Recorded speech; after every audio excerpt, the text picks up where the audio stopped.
संयुक्त राष्ट्र को हमें ये कहने की ज़रूरत नहीं कि हमारे चुनाव स्वतंत्र और निष्पक्ष होने चाहिए। मेरे पास भारत के लोग हैं, भारत के लोग ये सुनिश्चित करेंगे कि चुनाव स्वतंत्र और निष्पक्ष हों, इसलिए संयुक्त राष्ट्र को इस बारे में चिंता करने की ज़रूरत नहीं है। विदेश मंत्री एस जयशंकर ने खरा खरा जवाब दिया है संयुक्त राष्ट्र माने यूनाइटेड नेशंस को।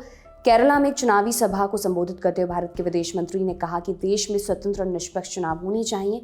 ये बताने के लिए हमें किसी वैश्विक संस्था की जरूरत नहीं है। वो बीजेपी उम्मीदवार अपने मंत्रिमंडल सहयोगी राजीव चंद्रशेखर के लिए चुनाव प्रचार कर रहे थे। एस जयशंकर ने ऐसा क्यों कहा, ये भी आपको बताते हैं। कुछ दिन पहले एक प्रेस ब्रीफिंग के दौरान भारत में अरविंद केजरीवाल की गिरफ्तारी और मुख्य विपक्षी दल कांग्रेस के खातों को फ्रीज करने के बीच राजनीतिक अशांति को लेकर एक सवाल पूछा गया था। इंडिया टुडे की रिपोर्ट के मुताबिक संयुक्त राष्ट्र ने इसी सवाल के जवाब में भारत और अन्य देश जहां चुनाव है वहां के लोगों की राजनीतिक और नागरिक अधिकारों की सुरक्षा की उम्मीद जताई।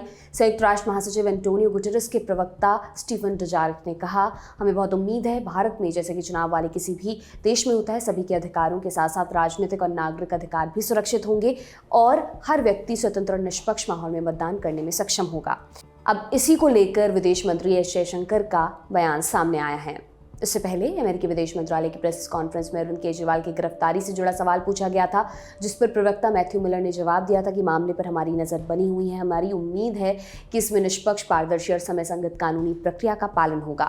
फिर 27 मार्च को अमेरिका के कार्यवाहक deputy chief of mission Gloria Berbena को विदेश मंत्रालय ने समन भेजा था। दिल्ली में अमेरिकन डिप्लोमेट के साथ मंत्रालय की लगभग 30 से 40 मिनट की मीटिंग हुई, जिसमें भारतीय विदेश मंत्रालय ने अरविंद केजरीवाल की गिरफ्तारी को लेकर यूएस स्टेट डिपार्टमेंट की टिप्पणियों पर कड़ी आपत्ति दर्ज कराई थी। भारत ने कहा, डिप्लोमेसी में ये उम्मीद की जाती है कि एक देश दूसरे के इंटरनल मैटर और संप्रभुता का पूरा ख्याल रखेगा।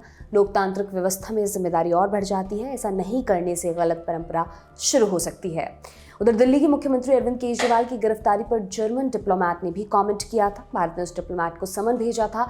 इसके बाद जर्मन विदेश मंत्रालय के प्रवक्ता ने 28 मार्च को भारतीय कानून व्यवस्था की प्रशंसा की और उसमें अपना विश्वास जताया।